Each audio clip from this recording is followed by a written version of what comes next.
my challenge. I'm trying to reach the rating of 2200 in chess within 10 days.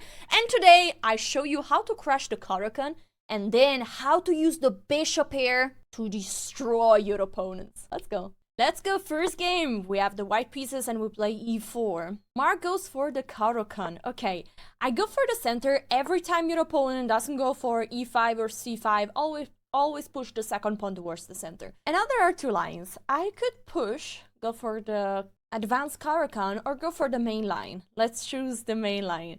After pawn takes, knight takes here, black has three options. Bishop here, knight here, or knight d7. And I go for what is most popular right now. I'm going to take here. Now they have two options. Usually they take with the e-pawn. Now I need to protect this pawn before I protect with this bishop, because if not, the pawn would be hanging. So that's why I played the move c3. And now in this situation, usually black is going to castle short. And I can enjoy two options. I can go for short or long castle. It depends what my opponent plays. Okay.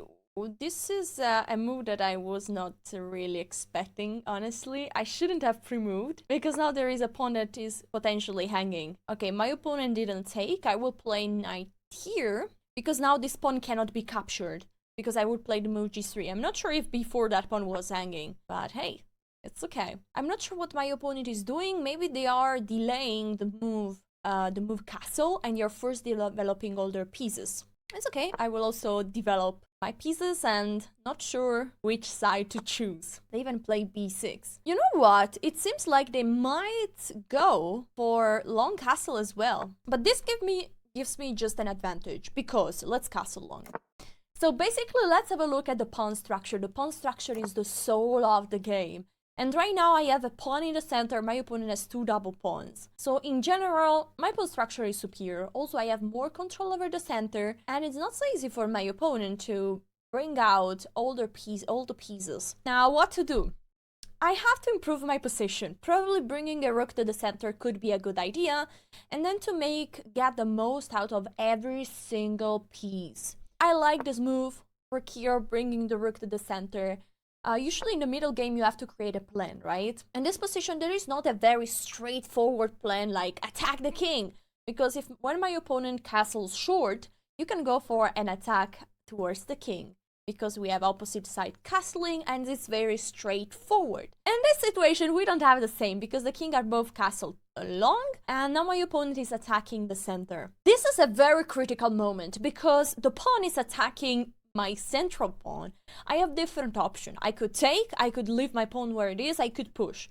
I would say push, we just cancel, or maybe not. No, we just cancel, because after bishop takes, bishop check, the bishop can just go back here and my opponent won a pawn. After this, we have to consider that my opponent is activating their knight, attacking my bishop. In open positions, you don't want to trade your bishops for the knight, because the bishops are more powerful. So after bing boom, I have to move my bishop, which bang with check seems like a good option. After the king moves here, I can activate my knight, aiming towards the square on b5. This looks really good. At the same time, cannot I play something better? Cannot I play directly this move? Also, after pawn takes, my opponent can also just take with the bishop, offering the trade. But in that case, I will just go here. In general, I feel like having this pawn here is helping me.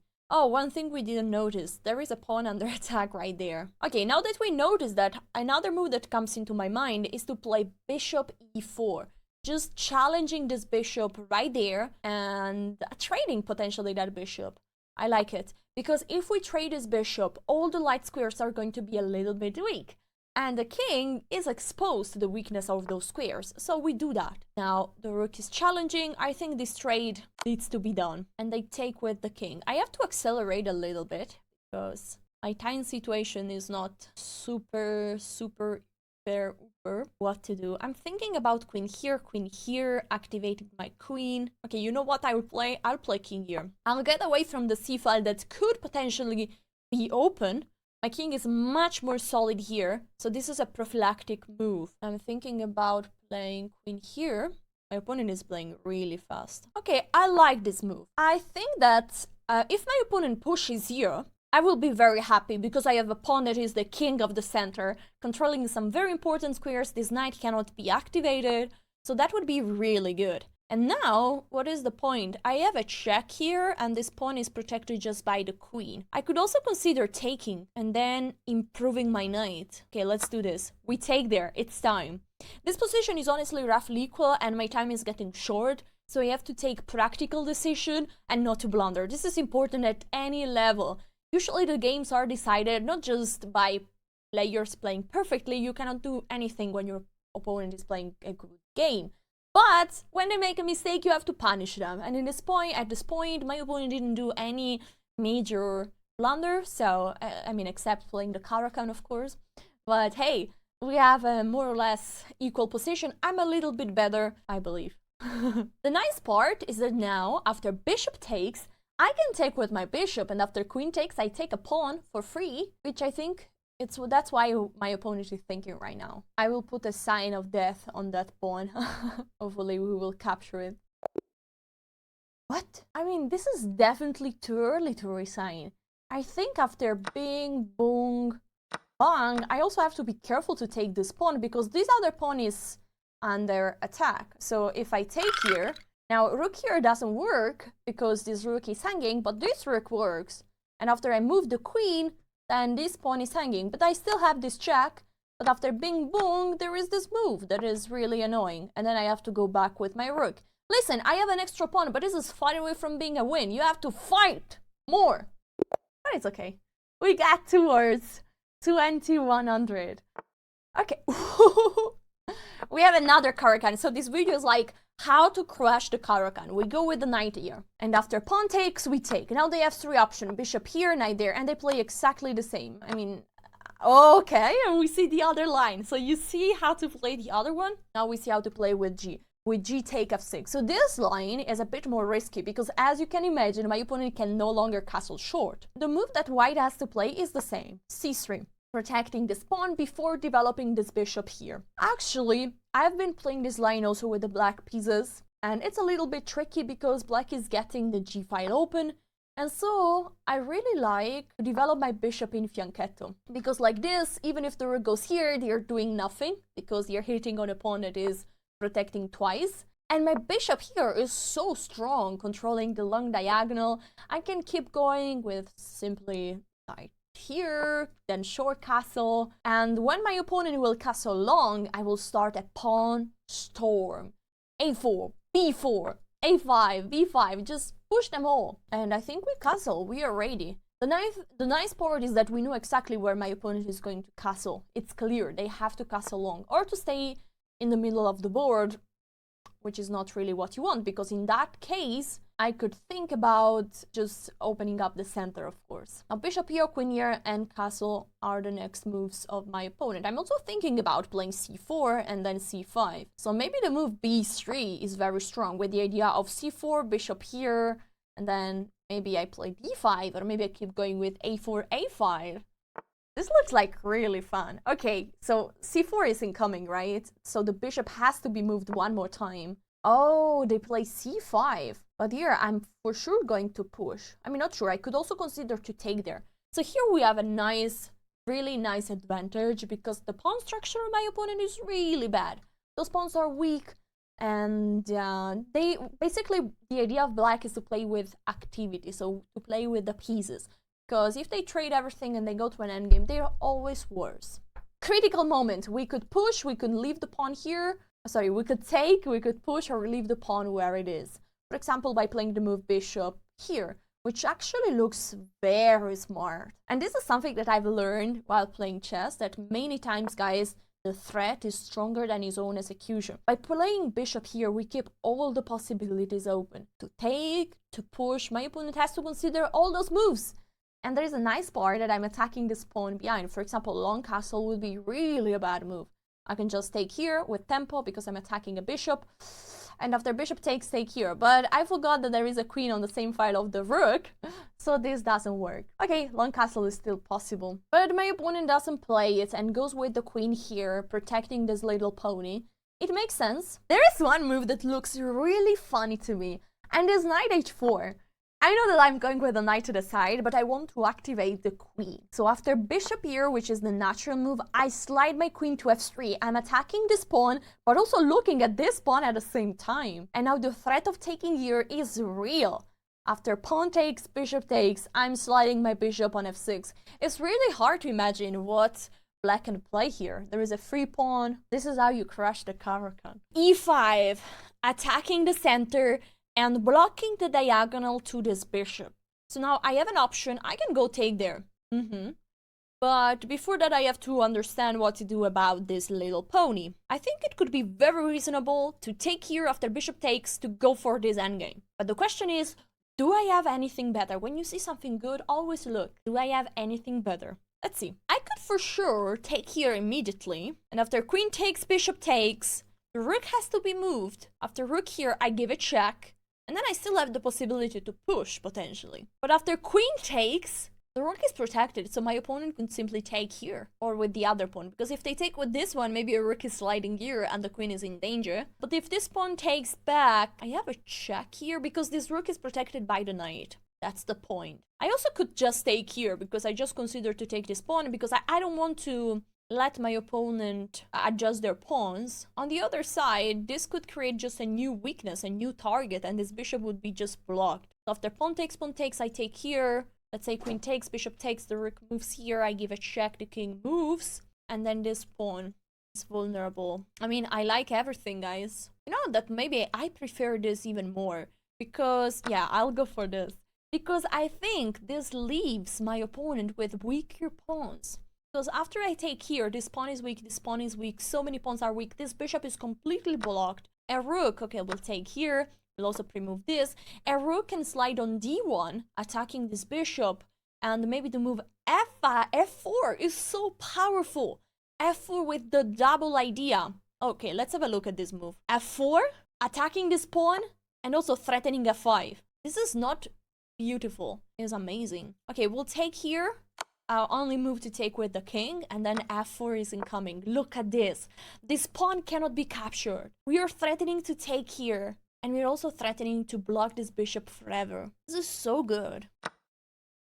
Oh, I missed this move. Oh.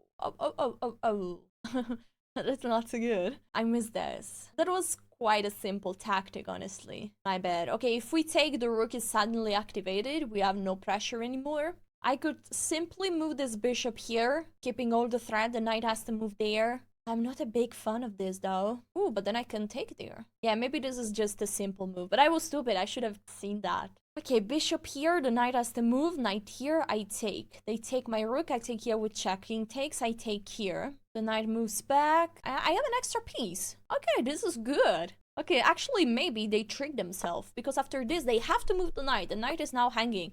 And now I can take here. And oh no, my rook. Okay, they went back. So I have an extra pawn right now. Good. I'm thinking about taking here because you know what, guys? The bishops are very strong in open position, and this position is just going to open up like crazy. One option that I could consider here is to play this move, attacking this rook. But I think it's simply best to move this rook here and to simply get ready for this endgame where I have an extra pawn. My pawns are just more solid. There is this pawn that is a little bit exposed, but if not, my opponent has a weak pawn here, and I'm always threatening the move e6, attacking the rook and attacking this little pony at the same time. This move is very smart because it's attacking also this pawn. Here we have to be precise. I think I would play rook f4. Oh my gosh, the time is really few. Ouch, I have 2 minutes. So the idea is that after knight takes, this knight is not going back. At least it doesn't seem possible right now. And I can try to exploit that. If the rook takes, of course, this knight is just hanging. So I'm not sure if my opponent should take there. Ooh, they take there instead. I don't like this move. I really don't like this. I'm going to pin this. They protect it. Now let's go to attack this other little pony here. The nice part is that this is pinned. Bishop is protecting. Let's go to attack this other one. This move cannot be played. Nothing can be played. That pawn is lost, officially lost. That's great. So we will be again a pawn up. We can try to win this endgame. How to win an endgame with an extra pawn? Usually you have to try to create a pass pawn and to push it. This is the way you win. An extra pawn doesn't make you magically win the game. You win the game just if you promote it. That's how you do it. So after this, we have to find a way to just let this pawn run. Let it go. So the A pawn will make us win the game or not win the game. It's all in your hands. Our faith is there. Okay, let's not put pressure on the pawn. Now, this king is very weak. I love this move. Simply attacking this pony. And I really don't want to trade here, because once you have opposite colored bishops in an endgame, it's harder to win. Because if your opponent can block on the dark squares, for example, if I have a pawn here and they put a bishop here, I will never be able to push there. So I should be really careful about that. Okay, so now they push this pawn. This bishop is a little bit less stable. I will just play this move, attacking this bishop, with the idea that this bishop is protecting this knight. So the pieces are starting to be really shaky. For example, after rook here, I just lose a piece. I just take here. And where is this bishop moving? Who is protecting? Maybe rook here is the only move, rook b6. But I can even think about giving up my rook. If the rook takes to take here. And I have two bishops for the rook. Okay, they go just back here. But now again, I can just... And now it's much better. Because now the rooks are not active. So I can take here and then take there. And now I have two... all my pieces are so active. And those bishops are going to be so painful. I mean, in this endgame, you will see the strength of the bishop here. Those bishops together can control the entire board. Imagine bishop here, and this king is nearly checkmated, for real. Okay, let's give a check here, and already we are winning a pawn, which is very good for us. And now, that's it, guys. That's it. Or maybe not. I was a bit too impulsive, because this move is quite simple. Oh, my time. Oh, no, my time. Oh, no, my time. Okay, let's take here. My opponent has an active king, but I should be able to take this pawn as well. And the problem for them is that this rook is really not active. I mean, yeah, you have to bring it back to the party. The square is not accessible. We push. Now we have to let those pawns run. Just run. Just run. And also activate the king. Oh, the time is really few. Okay, I have to go with the king. Oh, the time is few. Time is few. But this is a fun position. The pawns are protecting... okay, let's play this. We attack this pawn, 18 seconds. So few time. Now this pawn is rolling. We have a red carpet. We have it. We have it. Okay, we push even here. And now we go here. Okay, we control those squares. We want to give a check. 10 seconds. Oh my gosh. This is happening. Or maybe not. Or maybe yes. I don't know.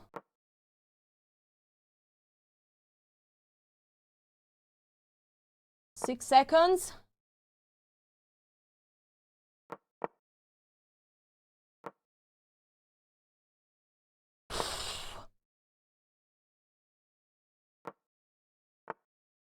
Okay, we promote.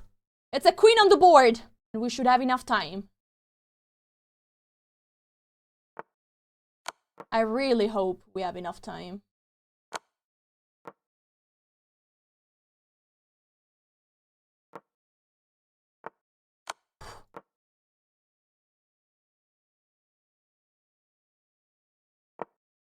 Oh boy, this could be checkmate.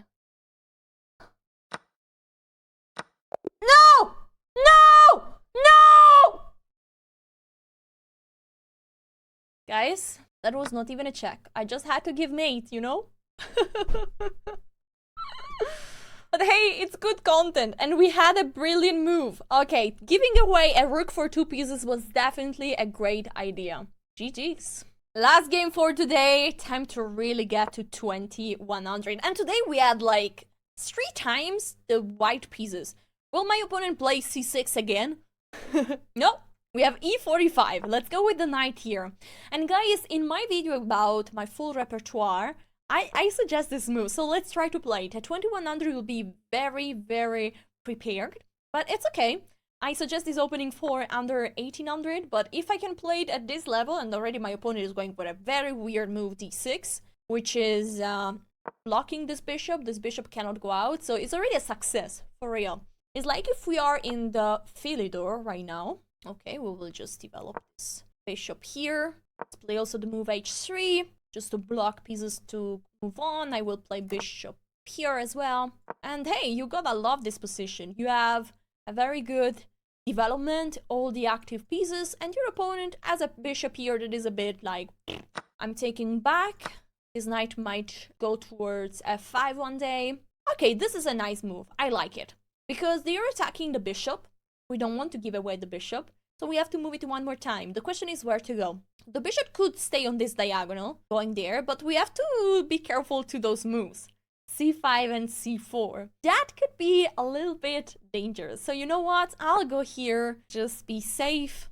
And one day I can even go with f4. I'm thinking if I should play knight here. And after bing bong, so okay, knight here.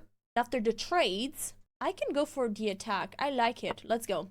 Knight f5. If you take, I'm taking back. I have the bishop pair already. I have a pawn that is weak there, but it doesn't matter. His knight will have to go back at some point. I might even go all in. I have to be careful to play the move f4 because all my pieces are suddenly unprotected there.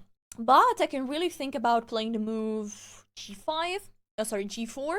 Protecting this pawn. And then maybe knight d5. This knight would be so amazing. Such a good blocker. And yeah, we can't do that anymore. They're threatening this fort, so we have to be really careful now. I think this move is important. Maybe something went wrong here. I'm not sure. So I'm attacking this knight. The knight might have to move or might have to be protected. But if they protect it, I can just snap this pawn.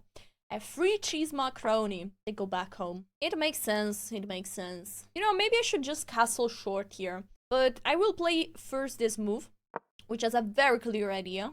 We're attacking this pawn. Now it's pushed. And either we go here or there. If we go here, they are trading. And then I'm a bit scared about this bishop being en prise, as they say in France. Okay, but I'm playing against Portugal. So bing, boom, bang. Maybe that's just good.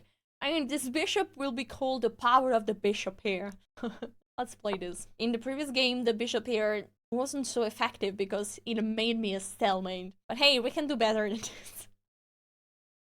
After this, we have two strong bishops controlling all the squares in the center of the board. And that's why my opponent is not trading, but they want to get my bishop here. But I say, no, no, you aren't getting it. You're not getting it. Oh, okay. This is a check. Should I trade the queens? I could go back with the knight here. I could also think about pushing this pawn. But I think I will just go back with the knight. Or move the king. This would be a Giga Chad move. No, not really. This queen is not really impressive here, let's put it that way. My next move is going to be short castle for real. I have to put my king into safety. And then I can win back a tempo on the queen that made me lose a tempo by playing knight here. The queen has to go back and then... Wait, there is a piece that is hanging here. I want to take there. But then I take. And after rook check, I go here. So the only move that makes sense is after this to give a check with the rook, one or the other. I understand. You know what? Maybe I just go for castle. Castle. And if you take here, I'm going to take there and we have the bishop here. Let's go. Castle. We let a piece die. I hope this is good. I mean, this knight cannot be moved by capturing a pawn. So it should be good. If this knight is moved, we just move our knight here by attacking the queen. And so it should be alright, I believe. They go back there, which means that now we can go up here with the knight. We win a tempo on the queen. The queen has to be moved one more time. If the queen goes here, they have to be really careful. We have even knight there. But we could simply play the move b3 and then maybe a4. And the queen is really not having a fun time. Honestly, I would just go all the way back home with the queen. I think that would be the best idea. Even if this bishop is starting to feel a little bit shaky. Yeah, they go all the way back. Makes sense. So after this, the bishop has still this square, so I wouldn't rush to play that. But we have to try to bring the rooks into the game. We could also consider shortly about taking here, because the pawn structure is going to be really, really terrible, my opponent. But I also have a weak pawn, so I also don't want to rush with that. I'm thinking about the move queen d3 with the very simple idea of bringing the rook to the game. There is the knight going here, so you know what? I'll play the move a3. Prophylactically. Controlling the b4 square, aiming for queen d3, rook here, maybe doubling the rook on the e file. It should be a good position. I don't like this move. It feels a little bit too passive. I have already bishop here that looks fun. Looking at this rook, also knight here looks fun. This move is not really possible. Okay, you know what? I will play rook here. Because what is my opponent doing? They want to maybe go here with the knight? Or maybe bring this bishop back home? I don't know. This rook here looks amazing. Just very active, very good, controlling the square. For my opponent, it's good to trade. And now I already have a tactic. I already have knight here. Or maybe rook takes, queen takes, and then knight here, and I'm attacking this pony. I will do that. Bang! Bang! Look at the power of the pre-moves. This move is forced, so we can pre-move it here. Safely attacking the queen and attacking this pawn. And the only square to defend this pawn is by going on b8. But the queen is suddenly on the same diagonal as my bishop, so I'm starting to have all the discovery checks. I can take on f7, attacking the queen, attacking this bishop. Honestly, queen b8 would be an horrible move. My opponent needs to let this pawn go, but then you see those bishops are like two missiles. They are so strong. I'm just taking here. Yes. And this knight is also hanging right now. Ooh, look at this. They go here. They want to trade. How dare you? How dare you? Can I take here? Ah, that's a fun move. This is a fun move because after knight takes, if the knight takes here, I'm taking the rook. If the queen takes, is the same. And if they take here with jack, I take with the queen and I'm attacking this again. So it's literally the same. So we can take there. I love it. We snap a second pawn. 2 free cheese macaroni. And this pawn is also starting to be like, oh, I'm next. I know. Don't take me. I was expecting a move like this one. But now I really have 2 extra pawns. So I can easily trade pieces. I'm trading here. And my opponent either takes back like this exactly, but now I have a third one and a fourth one. Oh, this doesn't look any good for them, for real. Yeah, I think this is way too good. We take this pawn. It's true that they can go to take this one and potentially even that one. But after rook takes, I take here, and if they take there, I'm starting to have some very powerful moves like rook here, followed by queen a8. Maybe queen here already works. Okay, I'll take there. I believe in this position. I mean, maybe I can just go for this check, and that's very close to be made. Very close. Something needs to cover on f8.